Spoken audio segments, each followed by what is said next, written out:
The Millionaire CEO thought he'd left her behind, until he saw her holding a little boy with his eyes.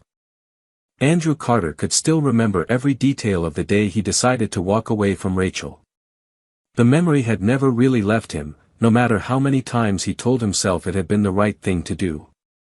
He remembered the way the late afternoon light had slanted across her small apartment, turning the faded curtains into panels of dusty gold. He had stood there in a suit that cost more than her monthly rent, feeling like he was doing something necessary, something almost noble in its harshness. He told himself she had never loved him for who he was, only for what he could give her. He convinced himself that every gift, every shared moment, had been part of a transaction he had never agreed to. When he said the words, when he told her that she would get nothing more from him, not the money, not the gifts, not even a polite goodbye, she didn't cry. She had only looked at him with that calm, level gaze that had always unsettled him far more than any accusation could have. He realized, even then, that part of him had been hoping she would beg, because if she did, he could feel justified in his anger. But she hadn't. She had simply lifted her chin and asked in a voice that didn't shake whether he was sure. He remembered the quiet finality of her question, how it landed in the space between them like the closing of a door that would never open again. He had nodded because he believed it was the only way to protect himself. He had spent too many years believing that love was a weakness he couldn't afford. When he left, he didn't look back. He made it as far as the elevator before something cold settled in his chest, but even then, he ignored it. By the time he reached the street, he had already started rehearsing the version of the story he would tell himself later, that she had used him, that he had no reason to feel guilty. He told that story so many times that eventually he almost believed it. He didn't think about how small she had looked sitting on the edge of her sofa or how carefully she had folded her hands in her lap so he wouldn't see them tremble. He buried those images under meetings and acquisitions, under headlines praising his discipline and focus. If anyone asked about her, he simply said they had parted ways because it hadn't been right. No one ever pressed further. But late at night, when the world was quiet and there was nothing left to distract him, he sometimes found himself thinking about the way she had watched him as he walked out the door. Not with anger. Not even with disappointment. Just a tired, unflinching sadness that seemed to echo long after he was gone. And in those moments, when he lay awake in the dark, he wondered if he had walked away from the only thing in his life that had ever been real. In the 3 years that followed, Andrew built a life so structured that no unpredictable feeling could break through it. He doubled the size of his holdings, launched 2 new companies, and bought a penthouse overlooking the river where the city lights glittered all night. He traveled constantly, never spending more than a few weeks in one place, because motion felt safer than stillness. If he stayed still too long, he risked remembering the look in Rachel's eyes when he left her with nothing. He learned to occupy every moment with something productive, a meeting or a negotiation or a carefully managed dinner with investors. When he was alone in a hotel room, he would open his laptop and check earnings reports until his vision blurred. Anything to keep the memory at bay. At first, he expected her to call. He thought there would be messages, perhaps some attempt to reclaim what he had taken, or at least to ask why. But the weeks passed in silence, and her absence grew heavier than any accusation. That silence was the one thing he had never prepared for.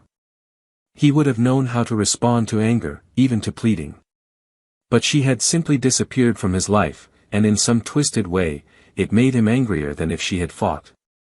He convinced himself that proved he had been right, that she had never cared.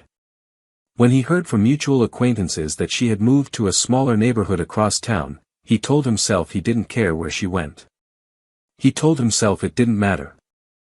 But some nights, when his reflection in the dark window looked older than he remembered, he caught himself wondering whether she was all right.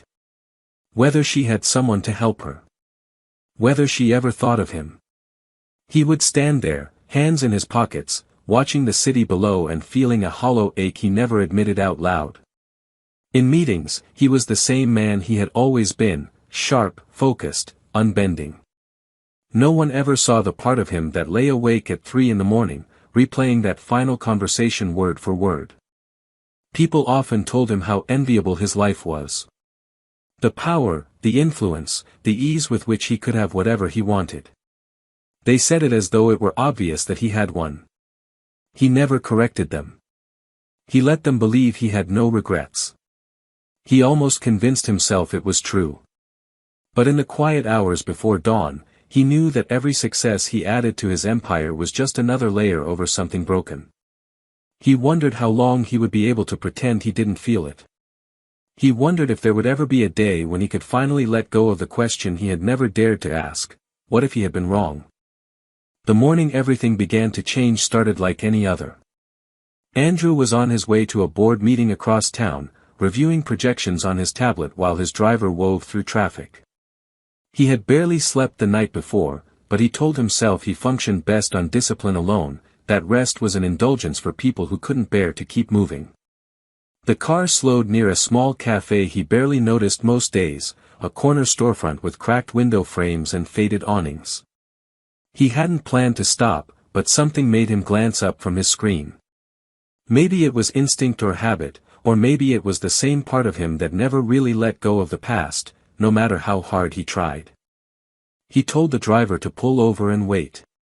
As he stepped onto the sidewalk, the cold morning air bit through his overcoat, making him feel abruptly, uncomfortably awake.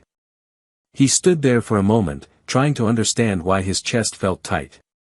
When he turned toward the cafe window, he saw her.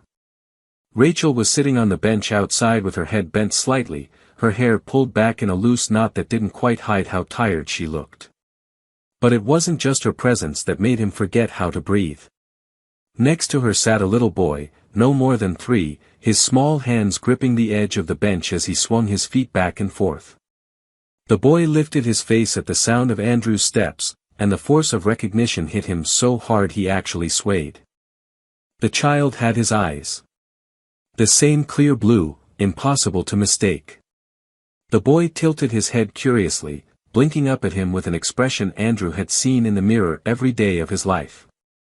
For an instant, the world narrowed to that single point of connection, as though nothing else around them existed. He felt his heart slam against his ribs, a cold shock of certainty that drowned every rational explanation. Rachel looked up then, as if she had sensed him before she truly saw him. Their eyes met, and time did something strange, folding in on itself so he felt like he was standing again in that small apartment 3 years ago, about to say the words he would regret for the rest of his life. But this time, there was no anger or accusation in her face. Just a tired wariness and something else, something that looked too much like resignation. She shifted slightly, as though to shield the boy with her body, and Andrew felt a hollow shame settle under his skin. He took a step closer before he could decide if it was wise. His voice sounded rough when he spoke, and he hated that he couldn't make it steady. Rachel. The name tasted unfamiliar, though he had thought it 1,000 times in the dark. She didn't respond immediately.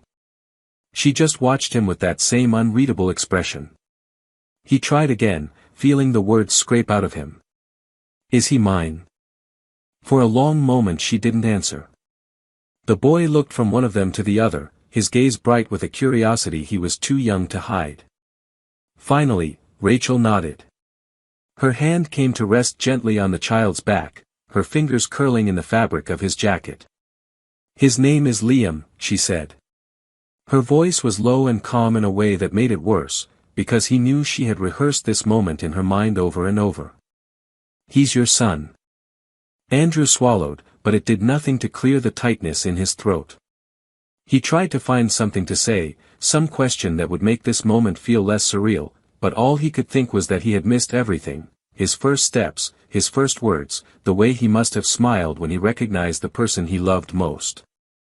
He looked down at Liam, at the small hands and the familiar eyes, and felt something inside him break in two. Rachel shifted again, adjusting her hold on the boy's shoulder. You don't have to pretend, she said, softer now.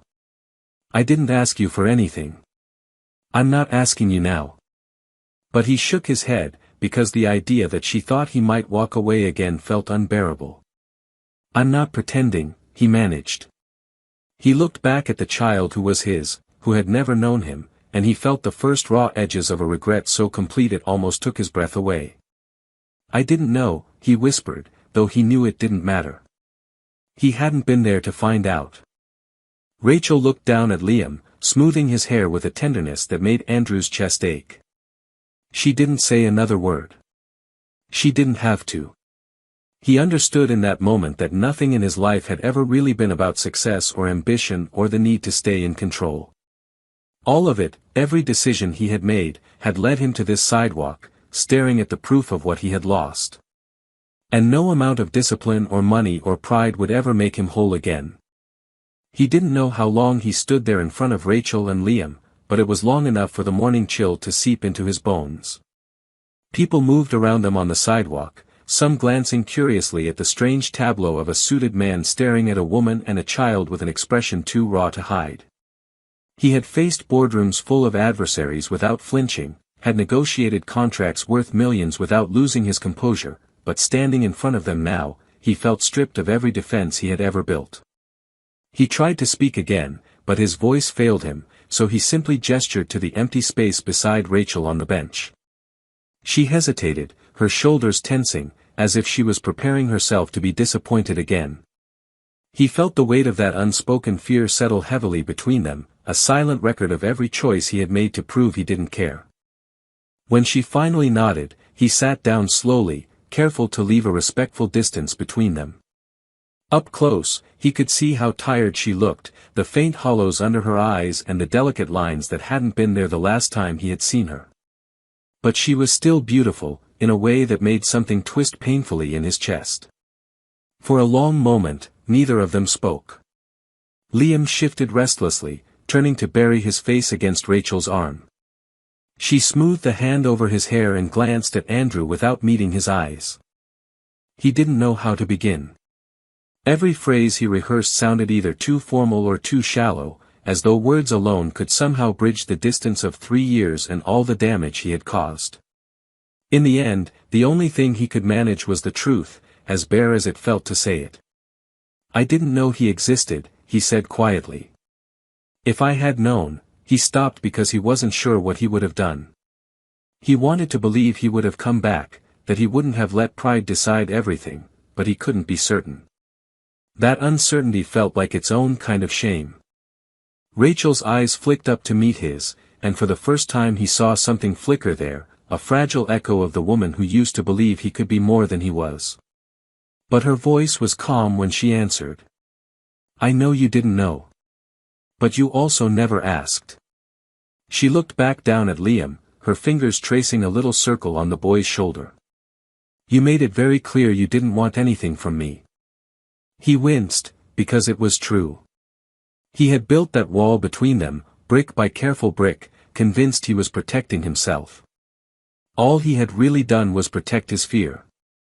The fear of being needed, of failing someone who depended on him, of not being enough. Liam shifted again, peeking up at him with solemn blue eyes that made Andrew feel like he was being seen for exactly what he was. Not a success. Not a figure of power. Just a man who had run away from the one thing that could have made his life real. He forced himself to meet that gaze, even though it felt like the hardest thing he had ever done. He turned back to Rachel and found that his hands were trembling slightly in his lap. He folded them together so she wouldn't see. "I'm not here to demand anything," he said finally. I'd like to know him. If you'll let me." The silence that followed felt longer than any boardroom negotiation he had ever endured.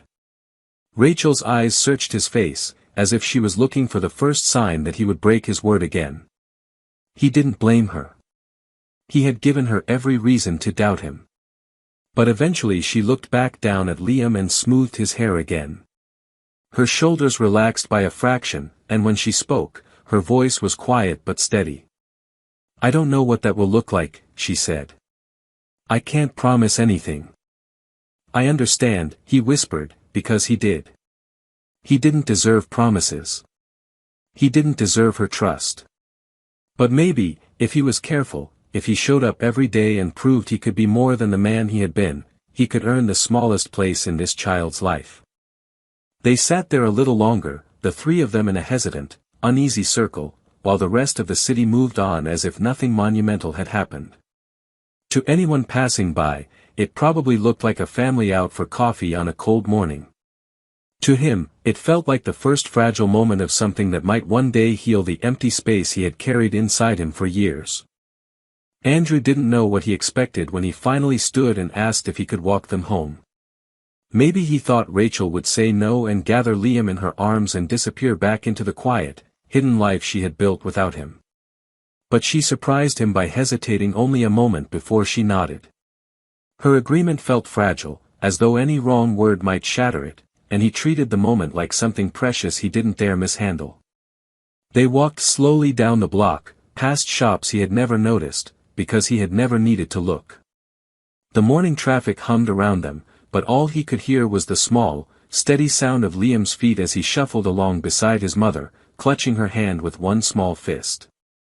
Every few steps, Liam glanced up at him with wide blue eyes, studying him as though trying to puzzle out what role this stranger played in his quiet world. Andrew wished he had the right to take his hand, to lift him up the way he had seen other fathers do, but he knew he hadn't earned that yet. So he kept his distance, matching their pace without imposing. Occasionally he asked Liam a question, how old he was, whether he liked the park down the street, and though the boy never answered, he watched Andrew with cautious curiosity, and somehow that felt like a beginning. Rachel remained silent through most of the walk, her posture straight and her chin lifted, as though she needed every ounce of composure just to share the sidewalk with him. Once, when Liam tugged her sleeve to ask for a snack, she knelt to rummage through her bag, and Andrew saw the fraying seam near the zipper, the faint wear in the knees of her jeans. The sight made his throat tighten with guilt he couldn't disguise.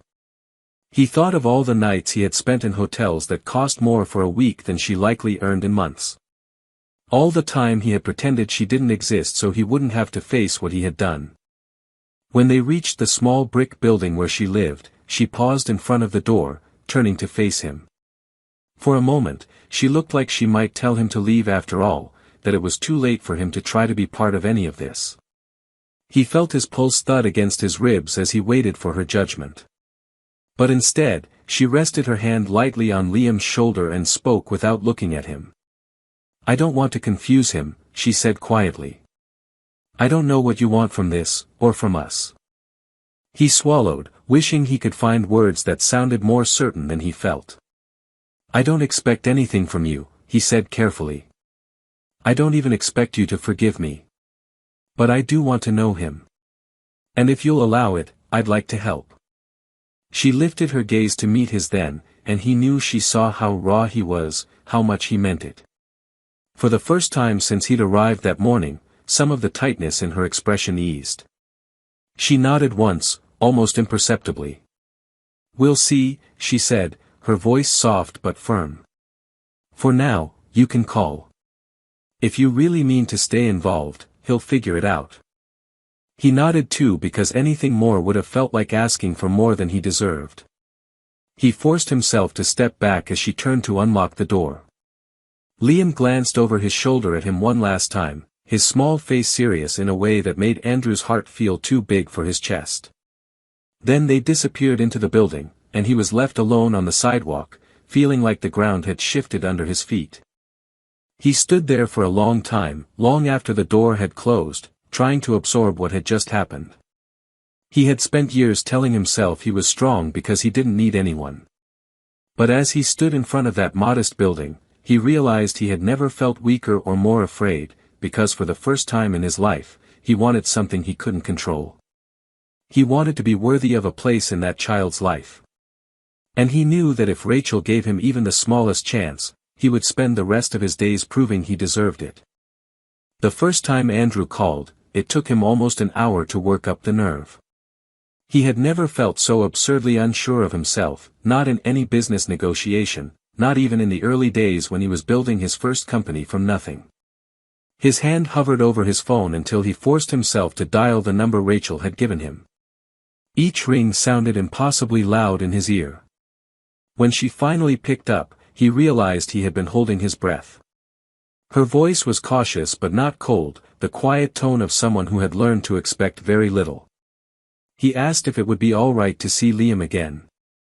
She was silent for so long that he thought she might say no. Then, with a small sigh, she told him they would be in the park near their apartment around 11 the next morning. She didn't offer more than that, and he didn't ask. When he arrived the next day, he saw them before they saw him. Rachel was sitting on a bench near the playground, her hair pulled back in a loose knot. Liam was crouched beside a patch of grass, completely absorbed in picking up tiny stones and arranging them in a line. Andrew stood for a moment, studying the scene with a pang of longing so sharp it almost unbalanced him. He tried to imagine what it must have been like for Rachel to spend 3 years raising him alone. Every scraped knee and late-night fever. Every birthday he hadn't been there to celebrate. He wondered whether she had ever wished he would appear. Whether Liam had ever asked why he didn't have a father. When she finally looked up and saw him, she didn't smile but she didn't look away either. She lifted her hand in a brief, almost tentative wave. It was an invitation, but one that carried the weight of all the things she couldn't yet say. He walked across the grass feeling absurdly formal in his suit, painfully aware of how out of place he must look. When he stopped in front of them, Liam looked up from his stones. His small face was curious and wary all at once. Andrew crouched down so he wouldn't tower over him. "Hi, Liam," he said quietly. "Do you remember me?" Liam didn't answer. He just watched him in that solemn, searching way that made Andrew feel transparent. Rachel spoke softly, her voice pitched so Liam could hear but not feel pressured. "This is Andrew," she said. "He knew you when you were very little." The boy glanced at her, as though checking to see if she approved of this stranger. Then, with the small, decisive movements of a child who didn't overthink, he picked up one of the stones and held it out. Andrew took it carefully, feeling something in his chest loosen when Liam didn't pull his hand back right away. It was such a small gesture, but it felt enormous. For the next hour, they sat together in the grass while Liam showed him every little rock he had collected. Andrew listened to Rachel's quiet observations about which playground equipment Liam liked best, how he sometimes got shy around other kids, how he always wanted to take home something he found outside. He knew she was giving him these details because she understood he needed them. He also knew that sharing them cost her something, that she was trusting him a fraction more than she had the day before. When it was time to leave, Rachel rose and brushed grass from her jeans. Liam took her hand automatically. Andrew stood too, feeling like there were 1,000 things he wanted to say. He wanted to tell her he was sorry again. He wanted to promise he wouldn't fail them this time. But the words felt too big and too inadequate all at once. So instead, he simply said, "Thank you. For letting me come." Her eyes met his, and for the first time there was something like understanding there. "He'll need time," she said, her voice low. "I will too." "I know," he said. "I'm not going anywhere." As they walked away, Liam looked back over his shoulder. It was only a moment, but it felt like the smallest, most important step. When they disappeared around the corner, Andrew stood in the empty park feeling like something he had thought was permanently broken had shifted. Not healed, not yet. But no longer beyond repair. Over the next weeks, Andrew made visiting Liam part of his life in a way that felt more real than anything he had done in years. He adjusted his schedule so he could spend a few hours in the afternoons meeting them at the park or walking with them through the neighborhood. The first few times, he felt like an intruder. He tried to stay on the edges, careful not to overwhelm Liam or assume he had any right to step into the role of father just because biology said he could. But slowly, almost imperceptibly, the rhythm of these visits began to change. Liam started to greet him with a shy wave instead of hiding behind Rachel's leg. He began to hold out a small hand for Andrew to take when they crossed the street, and each time Andrew felt that small warm weight, something settled in his chest that he hadn't even realized was missing. He began to learn Liam's little habits. How he liked to collect leaves and pretend they were treasure. How he always counted the dogs they passed on their walks. How he grew quiet and thoughtful right before he became tired, as if he were gathering the courage to admit he needed rest. Andrew treasured every detail. He kept them in his mind like precious evidence that this time he was showing up, that he was learning who his son was instead of imagining it from a distance. Rachel watched these changes with a kind of wary calm. She never discouraged Liam from reaching for Andrew's hand, but she never prompted him to do it either. She seemed determined that whatever bond grew between them would be real, not forced. He respected her for that, even though it meant progress was slow. He also knew it was the only way it could be. She needed to see that he was consistent, that this wasn't another grand gesture he would abandon when it became inconvenient. One afternoon, they stopped at a small cafe near the park. Rachel ordered tea, and Liam sat on the bench between them with a chocolate milk that left a faint mustache above his lip. Andrew found himself smiling at the sight.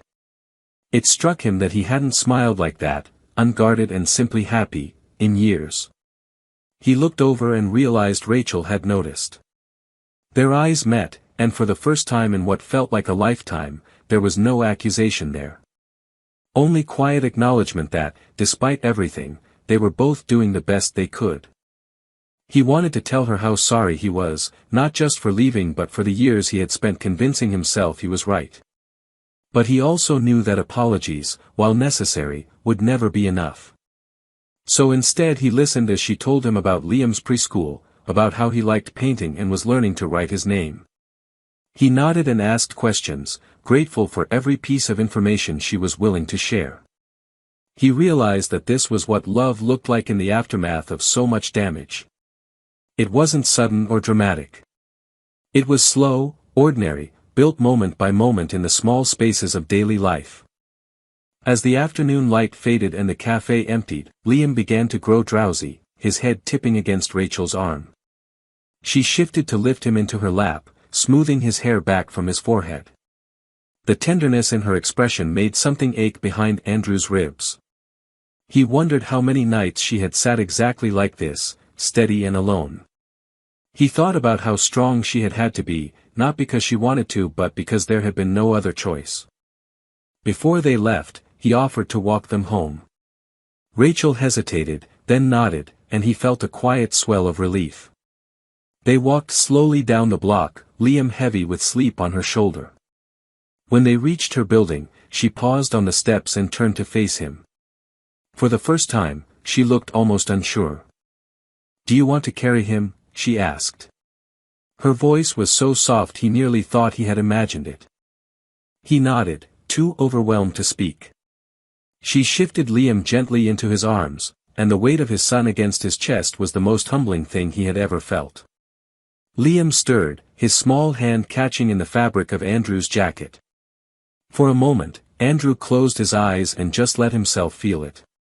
The warmth. The trust. The impossible relief of finally being here. When he opened his eyes, Rachel was watching him. She didn't say anything, but she didn't look away. He thought she understood without needing him to explain that this was the first time he felt like he belonged anywhere. And as he carried Liam up the steps, he knew that no matter how long it took, he would keep coming back until he had proven that he wasn't going to leave again. The morning Rachel finally invited him inside felt almost unreal. It was a Saturday, gray and damp with the threat of rain, and he arrived early because he couldn't bear the thought of being even a minute late. He stood outside her building with a small bag of books and a stuffed bear Liam had pointed to in a shop window the week before. For a moment he hesitated on the steps, feeling the weight of everything this small moment represented. He had spent years convincing himself he didn't need anyone, that distance and self-reliance were strengths, but as he stood there with his heart hammering, he knew this was the bravest thing he had ever done. When she opened the door, she looked tired in a way that had nothing to do with lack of sleep, but there was no hesitation in her voice when she stepped back to let him cross the threshold. It felt like crossing into a different life, one he didn't yet understand but wanted more than anything to be worthy of. The apartment was small and worn around the edges, with a few toys stacked neatly in bins along the wall and a row of children's books lined up on a low shelf.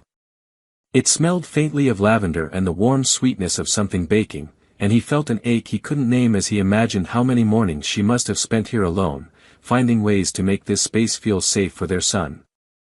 Liam was sitting cross-legged on the rug, surrounded by colored pencils. He looked up when Andrew stepped into the room and broke into a small, shy smile that made Andrew's throat tighten. He crouched down and held out the bear. Liam's eyes widened as he took it, his fingers brushing Andrew's hand with a soft, tentative trust that made him feel humbled to his bones. Rachel watched from the kitchen doorway. She didn't interrupt or comment, and he was grateful for her silence because he needed this moment to find its own shape. He sat on the floor beside Liam while the boy turned the bear over in his hands and eventually tucked it into the crook of his arm. They spent the next hour with Liam showing him every drawing, explaining in a quiet, serious voice what each picture meant. Andrew listened as though every word was the most important thing he had ever heard because, in a way he could never have explained before, it was. After a while, Rachel brought them mugs of tea and a plate of warm muffins. The three of them sat together in a circle on the rug, and it struck him that this was the first time he had ever shared something so ordinary and so profound. He remembered how he used to think intimacy meant grand gestures and expensive gifts, but now he saw it for what it really was, small, quiet rituals that made a life feel shared. Liam leaned against his side, growing drowsy, and Rachel rested her hand lightly on her son's back. Their fingers brushed for an instant, and neither of them moved away. It wasn't forgiveness, not yet. It wasn't even trust. But it was a beginning. A fragile agreement that maybe, if he was patient and steady and willing to earn every inch of progress, there could be something whole on the other side of all this regret. As the rain began to tap softly against the windows, he looked around the little room and felt something loosen in his chest. For so long he had believed that power meant never needing anyone, never letting them see where he was afraid. But sitting there on the rug with Liam curled against him and Rachel watching with her guarded, hopeful eyes, he realized that he had never known real strength until he chose to stay. When it was time to leave, Liam stirred and wrapped his arms around Andrew's neck in a clumsy hug that nearly unraveled him. He held on as gently as he could, closing his eyes against the hot sting of tears he didn't want to embarrass the boy by shedding. When he finally stood and handed Liam back to Rachel, her eyes met his, and for the first time, he thought he saw something that looked like possibility. He didn't ask if he could come again because he didn't want to make her feel pressured. But as he turned to go, she surprised him by speaking quietly. "You can come tomorrow if you'd like." He nodded, unable to find words that felt big enough for what that meant. As he stepped back out into the soft drizzle, he felt as if he were carrying something precious in his chest.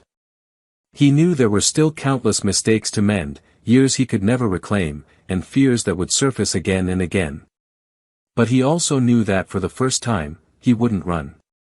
He would be there, every day, proving that he was no longer the man who walked away. And for the first time in his life, that felt like enough. I think this ending is powerful exactly because it doesn't try to pretend that love fixes everything overnight. Instead, it shows how true redemption happens in small, repeated choices, showing up, listening without defensiveness, taking responsibility without expecting immediate forgiveness. What moved me most is how Andrew's transformation isn't about grand declarations but about simple, consistent presence. He finally understands that trust is built in quiet, ordinary moments, sitting on the floor coloring, carrying a sleepy child, respecting boundaries he once ignored. That's a humbling realization for someone who spent his life believing success was measured by control and status. I appreciate that the story leaves space for uncertainty. Rachel doesn't instantly forgive him, and she shouldn't. The ending honors her strength and Liam's need for stability while still allowing hope to grow in a believable way. For me, the most beautiful part is that Andrew stops trying to prove he's right or worthy and instead commits to simply being there, without guarantees. That is what makes this ending feel real and uplifting. It's not a neat resolution but the first genuine step toward healing, which is so much more meaningful than any fairy tale reconciliation. He saw his ex in the park with 3 little girls, then realized they all looked exactly like him. Michael Blake didn't usually take weekends off, but something about that morning pushed him out of his office and into the chilled, open air of Central Park. He walked briskly, dressed in a tailored black suit and silk bow tie from an early brunch event, his brown hair neatly styled and his piercing blue eyes half hidden behind sunglasses. His mind was drifting between quarterly numbers and an upcoming acquisition deal when, suddenly, something broke through his focus. A woman sitting on a bench caught his attention, not because she was loud or out of place, but because she was familiar in a way that stopped him cold. It was Emily. She hadn't changed much. Her blonde hair still cascaded in gentle waves, her posture still elegant, and her eyes, those same clear blue eyes he used to know intimately, now watched three small girls chasing each other through the grass nearby. The girls were dressed in matching white dresses that fluttered in the breeze, and they looked so alike it was almost disorienting. At first glance, Michael assumed they were triplets, maybe 5 years old, each with chestnut brown hair and eyes the exact shade of his own. His heart slowed, then raced. He froze in place, his breath catching painfully in his chest. The scene was too precise, too uncanny. They laughed, twirled, and ran, their faces lit with the carefree joy of children who knew nothing of the weight behind the man now staring at them. One of the girls fell, and Emily rushed over, scooping her up gently, whispering something that made the child giggle again. It was maternal, instinctive, and it was real. Michael couldn't move. The past crashed into him all at once, his angry words the night he told Emily to leave, the accusation that ended everything, the silence that had stretched for 5 unbearable years. He had told himself she'd moved on, that she hadn't wanted children, that if she had, he would have known. But now, faced with 3 little girls who looked undeniably like him, his carefully constructed beliefs shattered without mercy. He watched for several minutes, paralyzed. He saw himself in their movements, the tilt of a chin, the furrow of a brow, the dimple that only appeared on the right side when one of them laughed. It was too much. He turned, his polished shoes crunching softly on the gravel path, and walked quickly in the opposite direction, not ready to face her or the truth. His heart pounded in his ears, echoing one single, terrifying question: were those girls his? By the time he reached the edge of the park, he felt as though his world had shifted beneath him. The cold air bit at his face, but it didn't clear his thoughts. He pulled out his phone, stared at the black screen, and tried to breathe. For a man used to control, clarity, and dominance in every sphere of his life, this moment felt like a fall he hadn't seen coming. He needed answers. He needed truth. But more than anything, he needed to see them again, to look into their eyes up close and know, without doubt, what his heart already suspected. And so, the next move wasn't about business. It wasn't about pride. It was about something far more fragile. It was about a past that wasn't finished with him. It was about 3 little girls in white dresses. And it was about Emily, the woman who may have kept a secret so big, it had the power to rewrite everything he thought he knew about himself. The following morning, Michael sat alone in his office, surrounded by the same expensive silence he had come to rely on over the years. The view from the glass tower stretched across Manhattan, but for once, it brought him no comfort. His phone lay untouched on the desk. His laptop screen was still open on yesterday's financial reports, but the numbers meant nothing to him. His thoughts were consumed entirely by what he had seen in the park. He could still hear their laughter echoing in his ears, see the way their small hands had reached for Emily, the way one of the girls had tilted her head exactly like he did when he was deep in thought. There were too many similarities to deny. He hadn't slept. He had barely eaten. Every time he closed his eyes, he saw them. It wasn't just the possibility that they were his children that unnerved him, it was the realization that he might have missed the first 5 years of their lives. The first steps. The first words. The scraped knees, the tears, the bedtime stories. Things that couldn't be replaced, no matter how much money or power he had. It terrified him, because if they were his, then what kind of man had he become to abandon them without even knowing it? Michael reached for his phone. His hand hovered. What would he even say to her? Emily, the woman he had once loved deeply but pushed away in a single night of fury and pride. The accusation had been sharp, unforgiving. He had looked her in the eye and said, "I know what you did." He hadn't given her time to explain. He hadn't asked for proof. He had simply walked away. And she, wounded and too proud to beg, had vanished from his life without another word. Until yesterday. Until the moment she reappeared, surrounded by 3 girls who might carry his name, though they had never spoken it. He knew he had to see her. He couldn't live in limbo. So he made a decision, one that felt heavier than any corporate deal he had ever negotiated. He called an old private contact, someone discreet, someone who owed him a favor. Within hours, he had an address. She hadn't left the city. She lived on the east side, in a modest walk-up building he never would have imagined her choosing. That alone told him how much had changed.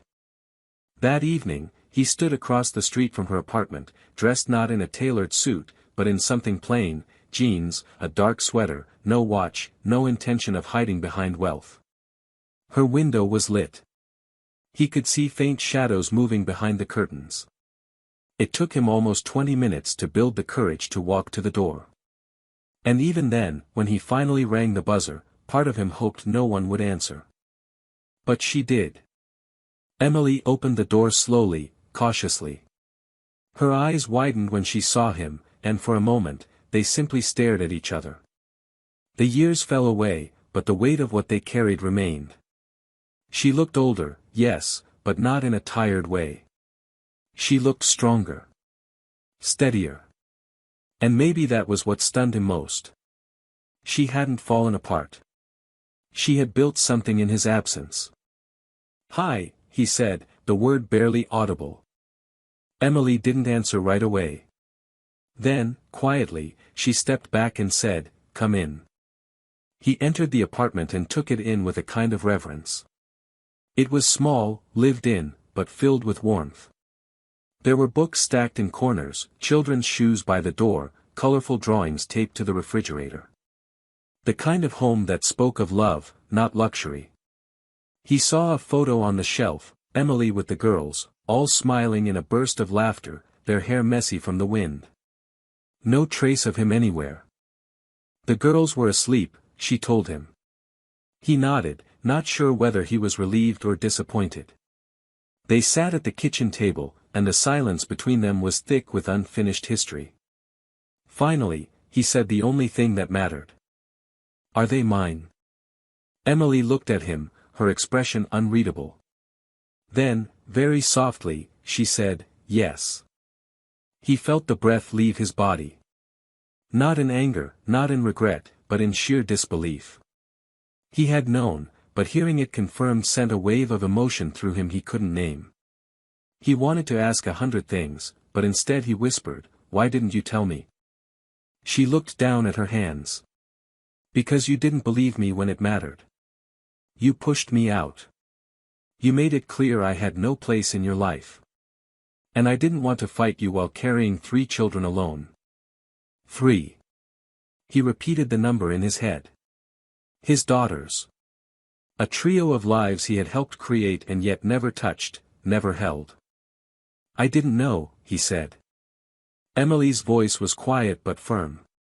"You didn't want to know." He couldn't argue with that. And it broke him more than he expected. "Can I see them?" he asked. "Will you let me meet them?" She hesitated, then nodded. "Not tonight. They're asleep. But tomorrow, maybe." It wasn't a promise. But it was a start. And in that small kitchen, beneath the soft hum of a city that hadn't stopped moving, something shifted between them. It wasn't forgiveness. It wasn't reconciliation. But it was something fragile and possible. He left with trembling hands and a heart heavier than it had ever been, not because of failure, but because for the first time in years, he saw a chance to make things right. The next morning arrived with a pale gray sky and the kind of quiet that made everything feel more serious than it should. Michael woke early, but he hadn't truly slept. He had gone over every word from his conversation with Emily the night before, playing it on repeat in his head like a confession he hadn't fully earned. His daughters were real. 3 of them. Born into a world where he had been absent not because he died, not because he was stolen from them, but because he chose silence over trust. The weight of that decision followed him like a shadow as he dressed in simple clothes again, grabbed a box of books and puzzles he had purchased on the way home, and drove to Emily's apartment with his hands clenched on the steering wheel. Emily answered the door looking cautious, but not cold. She stepped aside to let him in without a word. Inside, the girls were awake. He could hear them giggling from the other room, a sound so light and innocent it made his eyes sting unexpectedly. Emily led him to the living room and said, "They know you're coming. I told them your name. That you're someone important." Michael nodded, trying not to overthink what that meant. Before he could say anything, the girls came running in. 3 of them. Identical in size and movement, yet each had subtle differences. One had a tiny birthmark on her chin, another wore her hair in a loose braid, and the third had a slightly more serious expression that reminded him sharply of himself. All 3 paused when they saw him. They didn't look scared. Just curious. Observing. Measuring. He crouched down slowly, his heart pounding. "Hi," he said, his voice low but steady. "I'm Michael. I'm your dad." None of the girls responded right away. The one with the braid stepped forward, narrowing her eyes. "You're really our dad?" she asked, her tone direct, challenging in a way that made him both smile and ache. "I am," he said. "And I'm really sorry I wasn't here before. But I want to be here now. If you'll let me." The one with the birthmark looked at Emily, who gave her the faintest nod. She stepped forward too, then reached for the box in his hands. "What's that?" Michael opened the box and showed them the books and puzzles. "Just some things I thought you might like. I didn't know exactly what you're into." "Unicorns," said the third girl, the quietest one, her voice barely above a whisper. "And rainbows. And dinosaurs." He laughed gently. "That's a great mix." The girls sat on the floor, beginning to pull things out of the box, examining each item with fascination. Emily stood back, watching silently, her arms folded but her expression softer than it had been the day before. Michael lowered himself to the floor too, not caring about the expensive jeans or the ache in his knees. He watched them, listened to them talk over each other, argue about which puzzle to start first, and he felt something shift inside him, a place that had been numb for years slowly beginning to wake up. For the next hour, he stayed on the rug with them, helping with pieces, reading bits of books out loud, answering their endless questions. "Do you live in a castle? Can we come in your car? Are you famous? What's your favorite color? Why didn't you know us before?" That last question cut through him like a knife. He looked into the eyes of the girl who had asked, and he didn't dodge. "Because I made a mistake," he said. "A big one. And I didn't know how to fix it. But I want to now. I want to learn how to be a dad. Your dad." She seemed to consider that, then quietly handed him a puzzle piece.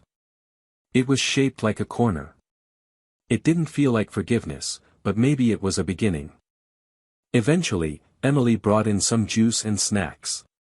The girls swarmed her, but 2 stayed close to Michael, as if they were testing the idea of proximity. He looked up at Emily and said, "They're amazing. You did an incredible job." Her face didn't soften, but her eyes did. "I had to," she said. "There was no one else." "I want to change that," he said. "Not just for them. For us. Whatever that means." Emily didn't answer, but she didn't shut the door either. That was more than he had any right to expect.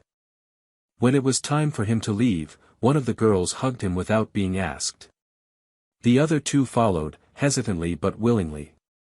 Michael stood there at the door, stunned by the small arms around his waist. He looked at Emily, overwhelmed, and she just said, "Same time next week?" He nodded. "Or sooner. If they want." "They do," she said. "I think they already do." As he walked out into the cold air again, the city looked different. Softer. Slower. And for the first time in years, Michael felt like he was stepping not into a future he had built, but into one he had been gifted, one he never expected, but would never let go of again. Michael arrived the following Saturday with a different kind of nervous energy coursing through him. He had spent the entire week thinking of the girls, of the way their tiny arms had wrapped around him at the door, of the question one of them had asked that still echoed painfully in his mind, "Why didn't you know us before?" There was no way to undo the years he had missed, but he intended to be there for every moment moving forward, even the smallest ones. He carried with him not just another box of books and art supplies, but also something more personal, a framed photo of himself as a child, around the same age as the girls. It had taken him days to find, tucked away in his mother's old storage. He wasn't sure why he'd brought it, only that he wanted them to see that he too had once been small, wide-eyed, and uncertain of the world. Emily opened the door and didn't even ask why he was early. She simply let him in, her gaze meeting his in that way it always had before everything between them cracked. The girls were in the living room, curled up together on the couch watching a cartoon about space. One of them noticed him first and instantly lit up. "Daddy's here," she shouted, and the words, still unfamiliar, still foreign and sacred, made his chest swell and ache all at once. He sat down on the floor again without being asked, placing the photo frame carefully beside him. One of the girls pointed to it immediately. "Who's that?" "That's me," he said. "When I was your age." They studied it like scientists examining a discovery.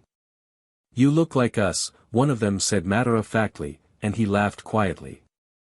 "That's because you look like me," he answered, and their eyes widened just a little. It was a small moment, but one that stitched a thread between past and present, proof of a bond none of them had chosen but all of them had been born into. Later, while the girls painted pictures at the kitchen table, Michael and Emily sat nearby, sipping tea. She looked tired but content, and he watched her as she gently helped one of the girls clean paint off her hands. There was grace in everything she did, no rush, no resentment. Just patience. Michael took a deep breath. "I want to file for joint custody," he said quietly. Emily didn't look at him right away. She finished helping the girl, then turned to him, her face unreadable. "I'm not trying to take them," he added quickly. "I just want to be in their lives legally. Permanently. I don't want it to depend on how you feel about me one day or how things go between us." Emily folded her hands. "Do you understand what that means? You'd be legally responsible for everything, school decisions, medical issues, all of it." "I want that," he said. "I want the responsibility. I want to earn it." There was a long silence. Finally, she nodded. "We'll talk to a lawyer." He hadn't realized he'd been holding his breath until that moment. It wasn't a victory. It wasn't even a breakthrough. But it was progress, and for Michael, it felt enormous. He spent the rest of the day taking turns with Emily reading to the girls, letting them climb on his back like a jungle gym, and answering endless questions about his life. He told them about his favorite ice cream, about the time he broke his arm as a boy, about the old dog he once had who used to chase mailmen. Each answer pulled them a little closer. Each story made him less of a stranger. As the sky darkened, Emily made dinner and invited him to stay. They ate together around the small table, the girls talking over each other, making jokes only they understood. At one point, one of them reached over and gently wiped some sauce off Michael's chin with a napkin, just as casually as if they'd been doing it all their lives. Emily watched the moment without comment, but her eyes glistened. When it was time to say goodbye, the girls wrapped their arms around his legs, their voices unified in protest. "Don't go yet." "I'll be back," he promised, crouching to hug each one individually. "And we'll do something fun next weekend. Just the five of us. 6, one of them corrected, nodding toward Emily. Michael met her eyes. She smiled faintly, but said nothing. It was more than enough. As he walked out into the winter evening, snow beginning to fall lightly onto the pavement, Michael realized something startling. For the first time in years, he didn't feel like a man defined by what he had lost. He felt like a man learning, moment by moment, how to belong again, not to a company, not to an empire, but to a family he never knew he'd needed this much. The process of filing for joint custody was more complicated than Michael had expected. Not because Emily made it difficult, she didn't, but because the legal system didn't work on emotion or guilt. It worked on evidence, structure, consistency, and a documented commitment to the children's best interests. Michael had hired the best family attorney in the city, a quiet but relentless woman named Karen, who had told him point blank during their first meeting, "You need to prove not that you're wealthy or sorry, but that you are indispensable to your daughters' lives. They will ask what kind of father you are, not what kind of man you used to be." That statement stuck with him. It forced him to reflect on the version of himself that had existed before Emily left, before the park, before those 3 little girls had come into focus. That man was a ghost to him now, untouchable, powerful, disconnected. He hated that man. Each week, he made himself more available. He adjusted meetings. He canceled high-profile business lunches. He started taking the girls to dance classes, doctor appointments, and birthday parties with kids he'd never met. He bought a booster seat for his car, learned the names of every stuffed animal they owned, and became fluent in the strange, whimsical logic of 5-year-olds. The girls began calling him Daddy consistently. Sometimes Dad when they were distracted, and Dada when they were tired and clinging to his shirt. It never stopped hitting him like a wave every time. He kept every drawing they made. He memorized their favorite colors. He learned who cried first when one of them got hurt, who hated carrots, who pretended to fall asleep first but never actually did. Emily watched him quietly during these weeks. She didn't praise him out loud, but she didn't stop him either. She gave him more space, more time, more trust. On weekends, they often spent time together as a group, going to museums, walking in the park, eating messy burgers in paper baskets at food trucks. It felt like something impossible was happening, not a reunion in the romantic sense, but the slow forming of a family out of dust and old silence. One night, after a long day at the aquarium, they all ended up back at Emily's place. The girls fell asleep on the couch, heads pressed together like petals on a flower. Michael helped Emily clean up the kitchen, wiping glitter and cookie crumbs off the counter, and then lingered, unsure if he should leave. She didn't say anything at first, just handed him a towel and motioned toward a pan she'd forgotten in the oven. He pulled it out, turned off the light above the stove, and finally said, "I feel like I'm always on the edge of asking for too much." Emily turned and looked at him with something tired but open in her eyes. "Because you're afraid to lose again." "I already lost. This, all of this. I didn't expect a second chance. Not from you. Not from them." She nodded slowly, then walked into the living room and adjusted the blanket around the girls. When she came back, she leaned against the counter beside him. "You are doing everything right, Michael. But part of me still wonders, why now? Why not then?" He didn't have a clean answer. He just said, "Because I was selfish. I thought being right mattered more than being kind. I thought winning was love. And it wasn't. I see that now. I don't expect you to forget, but I hope one day you'll believe that I've changed." She stared at him for a long time. "They believe it," she said finally. "And honestly, I think I'm starting to as well." The following week, they had their first court appointment. It wasn't a trial, just an official discussion with the family mediator, a woman named Dr. Reynolds who sat with a thick file and a long list of observations. She spoke with Emily first, then with Michael alone.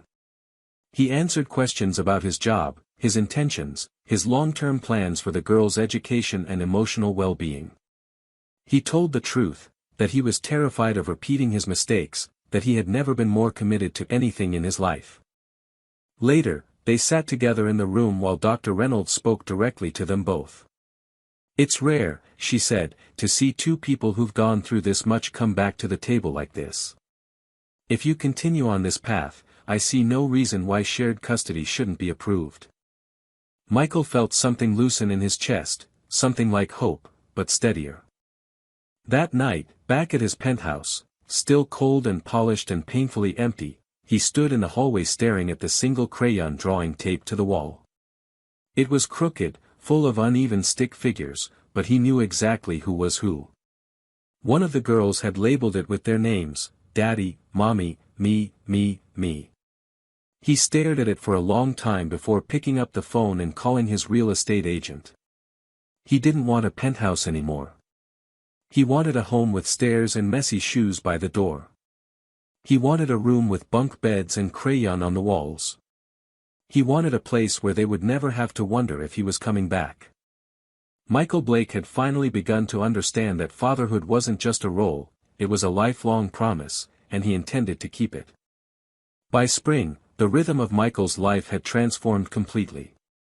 Gone were the sharp edges of boardroom tension, the late nights sealed off in glass towers, and the constant hum of ambition that had once driven him to believe he was untouchable.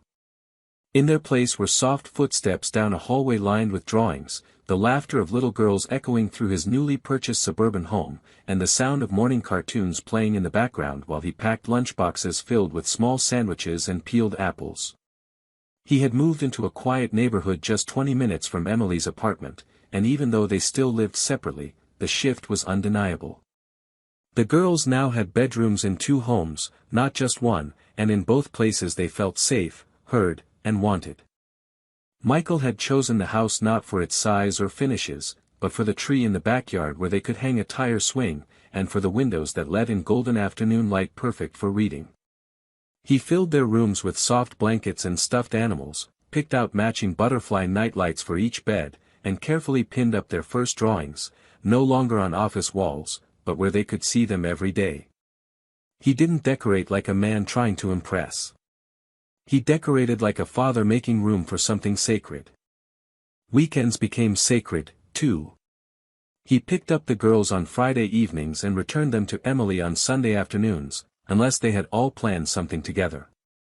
On some weekends, they baked together, flour covering every surface of his once pristine kitchen, and on others, they camped out in the living room, building pillow forts and watching movies with popcorn balanced on their laps. He learned how to braid hair, clumsily at first, but now with growing confidence, and began to recognize the small signs of when one of the girls was upset or hiding something behind a smile. He learned to be quiet when they needed silence and silly when they needed to forget something hard. Emily visited often. At first, only for pickups and drop-offs, but eventually for dinner, then coffee, then to sit on the porch and talk while the girls played in the yard. The conversations were careful at first, as though they were afraid to lean too far into anything meaningful. But slowly, the walls thinned. They began to speak honestly, even about the past. Emily admitted how hard it had been, pregnancy alone, nights pacing the floor with 3 crying infants, no one to call, no hand to hold. She didn't tell it to accuse him. She told it because she needed him to know what she had carried so that he would understand what they were building now. Michael listened without defense. He didn't interrupt or justify. He simply took it in. When she told him she had considered leaving the city altogether, but something stopped her, he asked softly, "What stopped you?" And she looked at him and said, "I think I always hoped you'd come back. Not the man I left. The one you used to be. The one I loved before the fear and pride buried everything." It wasn't a declaration. It wasn't an invitation. But it was a flicker of something real. Something possible. One Friday evening, after an unusually long week at work, Michael arrived at Emily's door to pick up the girls. He looked exhausted, his tie undone, sleeves rolled, and eyes heavy with the kind of weariness that came not from lack of sleep but from trying too hard for too long. Emily opened the door and studied him for a moment. "Why don't you stay here tonight?" she said. "They're already in pajamas, and I think they just want to curl up on the couch. I made stew. There's enough for two." He didn't answer right away, just nodded, and stepped inside. That night, the five of them sat together, tangled on the couch under mismatched blankets. The girls fell asleep slowly, one by one, until only Michael and Emily remained awake, surrounded by quiet breathing and soft lamplight. He looked at her and whispered, "I never thought I'd have this." She turned her head slightly. "Do you want it?"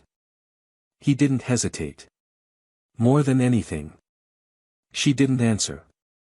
But she didn't look away either. And in that silence, Michael felt something settle, something heavier than happiness and lighter than forgiveness. It was the sense of being exactly where he was meant to be, not because of luck or redemption, but because he had shown up, again and again, for the people he had once walked away from. He hadn't earned their love overnight. But day by day, he was learning how to deserve it. As summer began to warm the city, the world around Michael felt like it was opening up. The girls were finishing their preschool program, and he attended their end-of-year celebration with pride he had never known he was capable of. He stood in the back of the small auditorium, watching them sing and dance on a makeshift stage, their voices off-key but full of joy, and tears filled his eyes without warning. When they spotted him in the crowd, all three waved wildly, breaking the flow of the performance just to make sure he saw them. He waved back, placing a hand on his chest, not to calm himself, but to hold something in place, something that had felt broken for too long but now pulsed with life again. After the celebration, they all went to the park. Emily brought sandwiches, and Michael brought ice cream.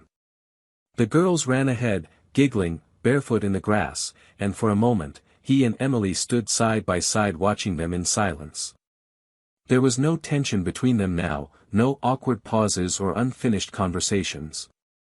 What existed now was something steady, almost peaceful, like two people who had lived through the same storm and somehow survived on the same raft. He turned to her and said, "I'm thinking about something. About us." Emily didn't speak, just raised an eyebrow slightly. He continued. "I don't mean rushing into anything. I wonder if maybe someday, when you're ready, we might all live under one roof." She looked at him, not with surprise, but with a kind of tired understanding. "It's not a small thing, Michael. This isn't just about us. It's about three little girls who've just started to trust you. And me too, in my own way." "I know," he said. "And I'm not asking for now. But maybe someday soon, we could talk about it." That night, after he dropped them off, Emily sent him a picture. It was a photo one of the girls had drawn that afternoon, a simple crayon sketch of a house. Inside were 5 stick figures. She hadn't labeled them, but Michael knew who they were. He stared at the image for a long time, then saved it to his phone and made it his home screen. Over the next few weeks, something even more remarkable happened. Emily began to stay longer when she visited his house with the girls. At first, she only helped with bedtime. Then she stayed for dinner. Then one night, she fell asleep on the couch with one of the girls curled against her side. Michael didn't wake her. He covered them both with a blanket and sat quietly beside them, watching the kind of domestic stillness that he once believed would never be his again. One weekend in July, they decided to take a small trip together. Just 2 days at a lakeside cabin outside the city. Michael was nervous, afraid that the closeness would bring back too much from the past, too much history, too much loss. But it didn't. It brought laughter and lazy mornings, board games on the porch, and the 3 girls squealing with delight every time he let them jump on him in the water. On the second night, after they'd gone to bed, he and Emily sat by the fire pit with mugs of tea, and she turned to him and said softly, "I think they're happy." He nodded. "I hope they are." "They are," she said. "And not just because they have toys and books and bunk beds now. but because they feel loved. They feel safe. And they see us choosing them, together. He looked at her carefully. Do you? She held his gaze. I'm getting there. It was the most honest answer she could have given, and it meant more than any declaration. They didn't kiss. They didn't talk about the future with plans or promises. But in the shared silence, in the way she didn't move away when he gently touched her hand, Michael felt something grow between them. Not the fire they had once had, wild and fragile, but a steadier flame. One that could last. The next morning, as they packed up to return to the city, one of the girls tugged on Michael's shirt and said, "Daddy, I like it when Mommy's with us all the time." He knelt down beside her, brushed a curl from her cheek, and whispered, "Me too." And when he looked up, Emily was watching him. She didn't say a word. She didn't have to. Because in her eyes, he saw the truth, she was letting herself believe in him again. Not for the man he had been, but for the father, and maybe one day the partner, he was becoming. Autumn arrived slowly, painting the trees in shades of fire and gold, as if the world itself was ready to turn a page. Michael had never liked fall before, too quiet, too full of endings, but now it felt like a season of becoming. The girls were growing fast, each day unfolding with tiny milestones, reading their first full sentences, tying their own shoes, asking deeper questions about the world and about him. They called him Daddy without hesitation now. Their voices said it like a truth that had always existed, not one that had arrived late and uncertain. He had officially been granted joint custody. The court hearing had gone smoothly, mostly because Emily had stood beside him, calm and clear, telling the judge that Michael had not just shown up for the girls, but stayed, proved himself, and transformed in ways she hadn't expected. The judge had looked over at him with something close to approval, stamped the paperwork, and said, "Make the most of your second chance." Michael had never forgotten that phrase. He repeated it often to himself, sometimes when he was up at 2 a.m. cleaning up a spill, or when one of the girls had a nightmare and needed him to sit beside their bed until they fell asleep again. Life settled into a new rhythm. Michael worked less, but lived more. The girls were in his home almost half the week now, and their toys, drawings, socks, and songs filled every corner. He kept up his business responsibilities with fewer hours and a deeper sense of purpose. His colleagues noticed the difference. Some admired it. Others didn't understand. Michael didn't care. He had traded something sharp and cold for something warm and alive, and he had no desire to go back. Emily came over more often, but not out of obligation. She stayed for dinner without needing an invitation. She helped with homework, sat beside him during movie nights, and laughed again in a way he hadn't heard in years. They didn't talk about getting back together, not formally, not directly, but the space between them grew smaller, more natural. The girls noticed too. One night, as they were all cleaning up after a particularly chaotic dinner, one of the twins looked at them and said, "I think you should just live together again. It's easier that way." Michael and Emily both laughed, but when their eyes met, something unspoken passed between them. That night, after the girls were asleep, they sat on the back porch, wrapped in a single blanket, watching the leaves fall in the moonlight. He finally asked, "Do you think it's time?" Emily didn't answer right away. She leaned into him slightly, resting her head on his shoulder. "Maybe," she said. "But only if we build something new. Not what we had before. That's gone." He nodded slowly. "I don't want the old version of us. I want this one. The one we fought for. The one that has room for forgiveness and truth." She was quiet for a while, and then, in a voice barely above a whisper, said, "Then yes. It's time." 3 months later, they moved in together. It wasn't dramatic. There were no grand gestures. No official announcement. Just boxes stacked in hallways, furniture rearranged, and 3 little girls who ran around the house like they already knew it was home. Emily brought her plants, her books, her quiet strength. Michael brought patience, presence, and a kind of joy that he'd never had in his former life, the one with all the money and none of the meaning. They created new rituals. Sunday pancakes in pajamas, Friday dance parties in the living room, birthday banners hung the night before with glitter and tape. Michael learned how to be part of the small things, not just the big decisions or scheduled weekends. He learned that love wasn't a dramatic act, but 1,000 quiet ones. One evening, long after the girls were asleep, Michael stood in their hallway, looking at a new drawing taped to the wall. It was another picture of their family, but this time, all 5 of them were holding hands. Above it, the words in crooked block letters, home. Emily came up behind him, wrapping her arms around his waist. "They're happy," she whispered. He turned to face her. "So am I." She smiled and kissed him softly, not because it was planned, but because it was true. That night, as they lay in bed listening to the soft hum of the baby monitor, Michael felt the full weight of what they had survived: pride, betrayal, years lost to silence, and what they had rebuilt in its place. Not perfection. Not fairy tale. But something better, a real family, stitched together with mistakes and mercy and the willingness to begin again. And for the first time, he knew without doubt that the best parts of his story had only just begun. The ending of this story stands out because it earns its happiness without ever faking perfection. It's not a fairy tale, it's something more powerful. It's about growth, humility, and what happens when someone truly shows up, not just to apologize, but to stay.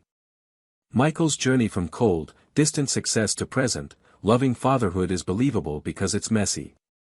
He doesn't get everything right, and he doesn't pretend to.